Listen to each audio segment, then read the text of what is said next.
انا نفسي اعمل لكم حاجه من اقتراحي، واللي انا قعدت ادور لغايه ما النتيجه طلعت معايا، والنتيجه مضمونه 100% زيها زي الدواء اللي هو اللي الكل سالني عليه، وناس كتير قالوا بيعمل لنا حساسيه. بسم الله الرحمن الرحيم. السلام عليكم يا اولاد ويا اخواتي، السلام عليكم ورحمه الله وبركاته. اول حاجه بحبكم في الله، والفيديو ده نفسي اعمله قوي يعني نفسي اعمله قوي من قبل العيد، يعني من زمان وانا نفسي اعمله. وسبحان الله كل ما اقول لجماعه هاتوا لي جاز ابيض يقولوا لي ايه لا مش موجود، لا ما اعرفش فين، لا ما اعرفش ايه، المهم ما جابوا لي. اقول لعلي مره ولا ابو احمد مره ان هم ما جابوش، وسكت وقعدت على كده. المهم انا ما فيش في دماغي ان هو موجود، انا النهارده اولكش كنت عند بنت من بناتي بزورها يعني، وقالت لي ان انا جايباه يا خالته من الصيدليه والكلام ده. قلت لها انا ما كنتش اعرف انه موجود، لان الجاز الابيض دي زمان يا جماعه كنا بنحطه على شعرنا، كان بينعم الشعر وبيطوله. وكنا لما نعمل حنه واحنا اطفال صغيرين كده يقولوا لنا حطوا نقطتين جاز كده في ايديكم وهي تاخد لون حلو قوي. فكنا بنعمل كده وفعلا، بس الموضوع ده في دماغي بس مانيش يعني يعني بقول طب كان زمان حاجه والوقت حاجه، طب الجاز موجود فين؟ لا مش موجود. المهم ما جاليش جاز بقى، قلت اعمل ايه؟ انا هطول عليكم، مش عايزه اطول عليكم. اول حاجه انا جبت من يومين يعني ليله اول امبارح حنه، جبت معلقتين حنه وحطيت شويه ميه وعصرت ليمون. انا قلت هعمل تجربه، انا عملتها على رجلي في ارضيه رجلي، ادت اللون ان اللي الدواء بيعمله اللي هو مثبت الحنه اللي انا كنت عامله لكم الحنه به، واكتر منه كمان، اكتر منه. فانا قلت هي التجربه دي بصراحه والله العظيم لا هتلاقوا حد عامل ولا حد عملها قبل كده، وتجربه ناجحه 100% يا جماعه. مانيش عارفه سبحان الله وربنا بقى اما رايق. شفتوا دي انا قلت اجرب، يعني انا مش عامله ومتاكده ان هي هتعمل معايا مفعول الدواء واكتر، لان في بنت من بنات اللي متابعين السعوديين قالت لي يا خالته ام احمد انا عايزين حاجه، امي بتحب الحنه وبيجي لها حساسيه من الدواء اللي هو الدواء اللي في الازاز اللي هو المثبت اللي احنا بنعمله بالحنه. فانا قلت لها يا بنت حطي ليمون. انا لغايه الوقت بصراحه ما اعرفش حاجه غير الدواء لحنه اليد. الشعر طبعا انا ما بحطش غير ميه البصل وقشر البصل وعصره ليمونه دي للشعر. المهم انا قلت هعمل تجربه، يا نفعت اعملها لحبايبي، ما نفعتش يبقى انا جربت. عملتها يا جماعه امبارح يا جماعه الخير، وقلت بسم الله الرحمن الرحيم. قمت حاطه بقى معلقتين حنه، انا عملتهم معلقتين اتنين لان انا عملت على رجلي يوم ومعلقتين برضه على رجلي واحده، واما التجربه لقيتها ناجحه قوي وحلوه قوي صبحت عملت معلقتين تانيين لايدي دي. انا هعمل بقى للرجل الثانيه والايد الثانيه.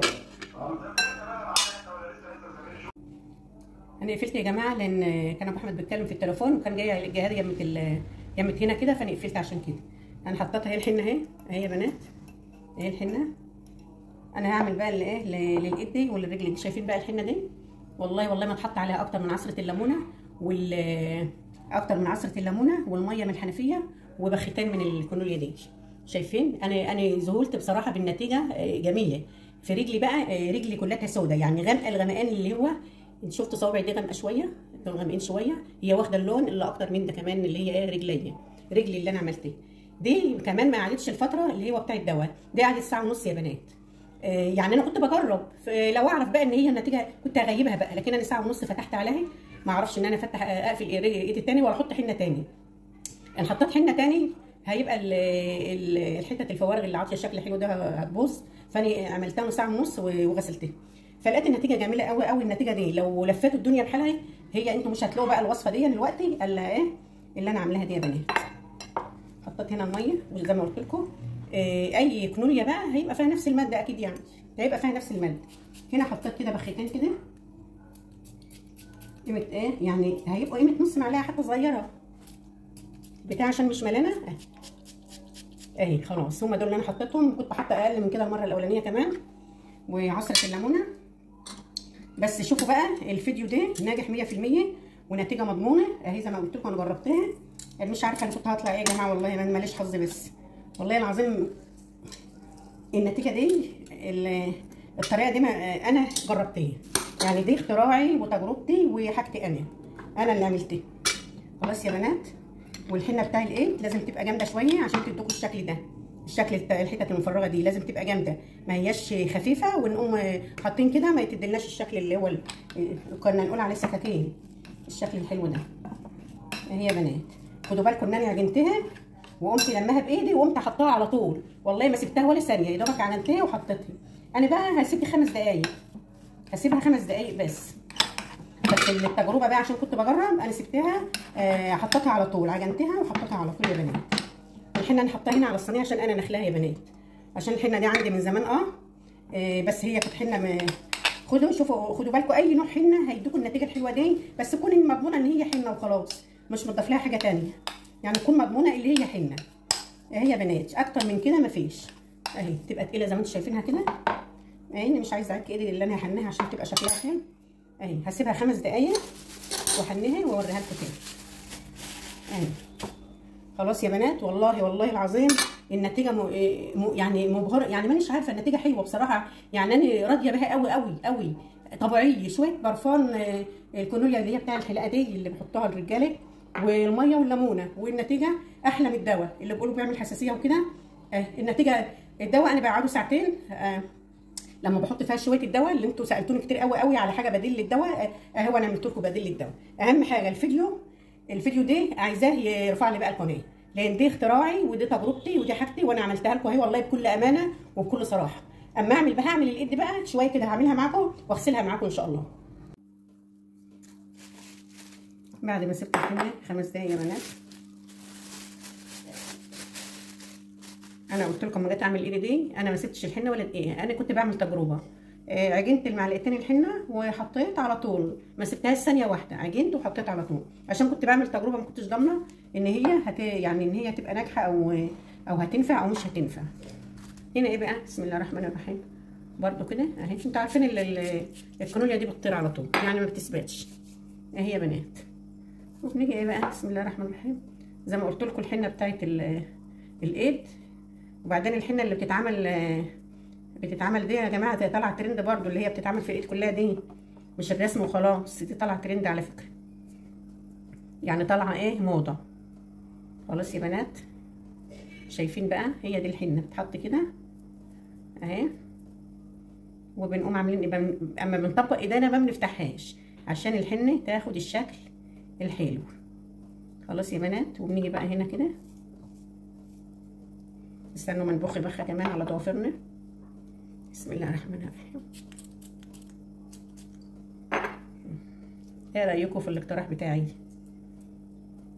ان شاء الله ترفعوا لنا الفيديو ده باللايكات، وخلي كل الدنيا تشوفه حاجه جديده، حاجه اقتراح جديد بتاعي انا بس.